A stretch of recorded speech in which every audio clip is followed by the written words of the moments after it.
So, hello everyone, good day. This is Sabrido, and today we will going to tackle about the queer theory. So, queer is a word that describes sexual and gender identities other than straight and cisgender. So, lesbian, gay, bisexual, and transgender people may all identify with the word queer. So, queer is sometimes used to express the sexuality and gender. The word queer has history to it that's hurtful. Queer used to be used to put down or disrespect LGBT people. But more and more people use the word with pride to identify themselves. So don't call someone queer unless you know they are cool with it or they are okay with it. The best thing to do is ask what labels people prefer. So, ano naman yung cisgender na tinutukoy ko kanina? So, cisgender is yung identity mo pagkapanganak mo. If you are born as a man, then you are a man. If you are born as a woman, then you are a woman. Sa mga hindi nakakaalam, yung queer ay napapasama po siya sa LGBTQ, which means, LGBTQ means lesbian, gay, bisexual, transgender, queer, intersexual, and asexual. So for the trivia, the plus in the LGBTQ plus ay para sa kung may madugang pang gender. So, i-explain ko guys para hindi kayo malito sa meaning ng queer. But first, let us delve ourselves in the meanings of LGBTQ plus IA. So, ang lesbian usually refers to a woman who has a romantic or sexual orientation toward women. Yung woman na nagkakagusto sa kapwa niya babae. That is called lesbian. Ang gay naman ay used in some cultural settings to represent men who are attracted to men in romantic and emotional sense. They are called gay. Yung lalaki, nagkakagusto sa kapwa lalaki. Ang bisexual naman is a person who experiences sexual, romantic, physical, and emotional attraction to more than one gender. So, halimbawa, pag babae ay nagkakagusto sa kapwa niya babae, at the same time, nagkakagusto din sa lalaki. That is called bisexual. So, ano naman po yung transgender? So, ang transgender is a person whose sense of personal identity or gender does not correspond to the sex they were assigned at birth or does not conform to gender stereotypes. So, maraming nagtatanong ng pinagkaiba ng transgender at transsexual. So, yung transgender po ay yung mga lalaki or babae na nag-decide na, halimbawa, pag gay, nag-decide siya na magdamit pang babae or magkilos pang babae, then they are automatically called transgender. Yung transsexual naman po ay yung nagpapa-opera ng mga private part nila to be called a woman or men. Yan po. Ang queer naman po is a multifaceted word that is used in different ways and means different things to different people. Number one, pwedeng matawag na queer yung mga people na attracted sa maraming gender. Yung nagkakagusto siya sa lalaki, nagkakagusto siya sa gay, nagkakagusto siya sa lesbian, nagkakagusto siya sa babae. That is called queer. And then, some of the theorists identify that queer doesn't conform to cultural norms around gender and or sexuality. So, itong queer, matatawag din siya sa pwede siyang magamit sa mga taong hindi pa ma-embrace kung ano talaga sila. They just prefer to be called not gay, not lesbian, not bisexual, not transgender, but queer. So, ang asexual naman po is yung taong hindi attracted sa kahit anong gender. Hindi po siya attracted sa lalaki, sa babae, sa gay, sa lesbian, or kahit ano. Yun po, asexual. So, let us proceed in the introduction of queer theory.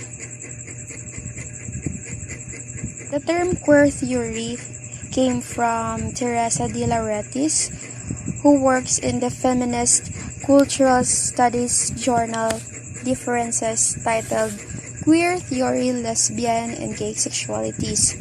So, Teresa explains her term to signify that there are at least 3 interrelated projects at play within this theory, refusing heterosexuality as the benchmark for sexual formations, a challenge to the belief that lesbian and gay studies is one single entity, and a strong focus on the multiple ways that race shapes sexual bias.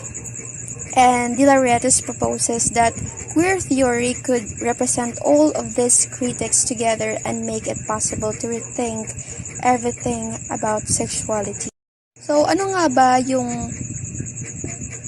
yung pinagkaiba ng social constructivism at ng essentialism? So, essentialists believe that humans have an essence that is unchangeable. Kaparehas kanina na sinabi ni Lauretis na a person's identity is not fixed at birth but is changeable. So, hindi ibig sabihin na pinanganak kang lalaki ay mamamatay ka lalaki. There are so many changes. Yun yung essentialist. So, sinasabi dito sa social constructivist na kaya nagiging gay ang lalaki, nagiging lesbian ang babae is because of the society. It's because sa kung ano yung surrounding na kinalakihan nila. Ano nga ba talaga yung queer theory? So, queer theory's origin is hard to clearly define since it came from multiple critical and cultural contexts, including feminism, post-structuralism theory, radical movements of people of color, the gay and lesbian movements, AIDS activism, many sexual subcultural practices such as sadomasochism and post-colonialism. So, although queer theory had its beginnings in the educational sphere, the cultural events surrounding its origin also had a huge impact. Activist groups pushed back in the 1980s against the lack of government intervention after the outbreak of the AIDS epidemic. So, gay activists groups like ACT UP and Queer Nation took the lead to force attention to both the AIDS epidemic and the gay and the lesbian communities as a whole. So these groups helped define the field with work they did by highlighting a non-normative option to the more traditional identity politics and marginal group creations. So queer theorists say that each person's sexual identity is different, created by a multitude of social factors as well as individual preferences.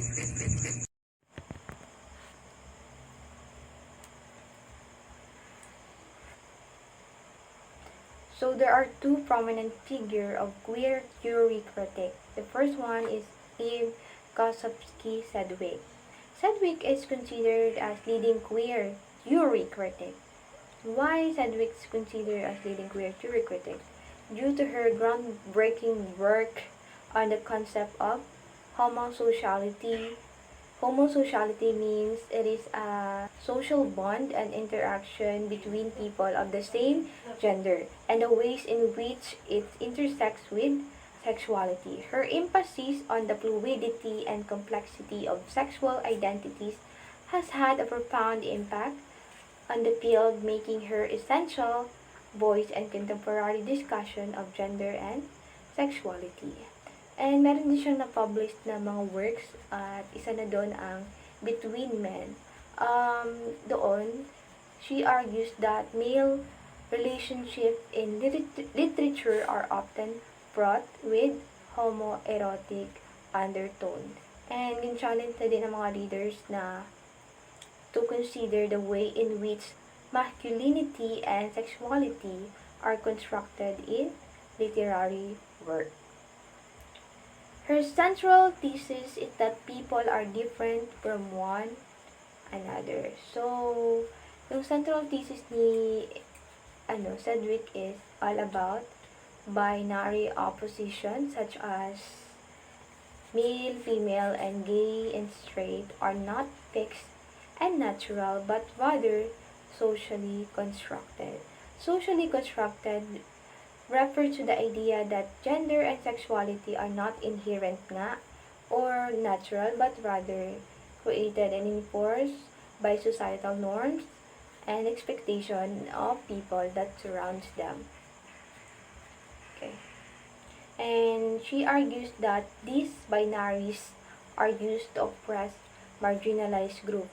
Marginalized group means yung mga taong nakaranas ng discrimination because of their gender, race, at iba pa. And that by deconstructing them, we can create a more inclusive society. Inclusive society means it is recognizing and valuing the diversity within the LGBTQ community. It involves acknowledging and addressing intersecting identities such as race, gender, class, ability, and age. Inclusivity also means challenging societal norms and power structure that marginalize certain groups within the community. And Sedgwick also refuses to use binary opposite, arguing that making use of such dichotomies is too exclusionary. So, let's proceed to the second prominent figure, which is Judith Butler. So, ano nga bang contribution ni Judith Butler sa queer theory? So, one of her contribution in queer theory is very significant. Her concept of gender performativity argues that gender is not an inherent trait but a social construct that is performed and reinforced through language and cultural norms. This idea has revolutionized the way we understand gender and sexuality, paving the way for greater acceptance and inclusivity in society. Our self-identities are performative. They are dependent on what we are doing at a specific time and place. Self-identities, in her essay, Butler argues that our identities are not innate, but rather constructed through our action and performances. She believed that society imposes norms and expectations. So, yung mga tao lang daw ang nag-create ng mga rule and expectations sa isang tao sa mga LGBTQ community, shaping their behavior and ultimately determining their identity. Thus, our identities are not fixed but rather fluid and constantly evolving based on our interaction with others. She also believed that our identities the effect, not the cause of our performances. So let's proceed to the criticism of queer theory. Some have suggested that queer theory is too inclusive. Yung inclusive sinasabi ko kanina is recognizing and we need to recognize and valuing the diversity within the LGBTQ community. It involves acknowledging and addressing intersecting identities such as yung mga race, age, ability, and age, mga ganun. Gender, ganun, mga class, ganun. In their attempt to reject all identity categories, queer theories have undermined gay and lesbian effort to acquire a voice. By dismissing dominant social construct of gender, queer theories are ignoring realities.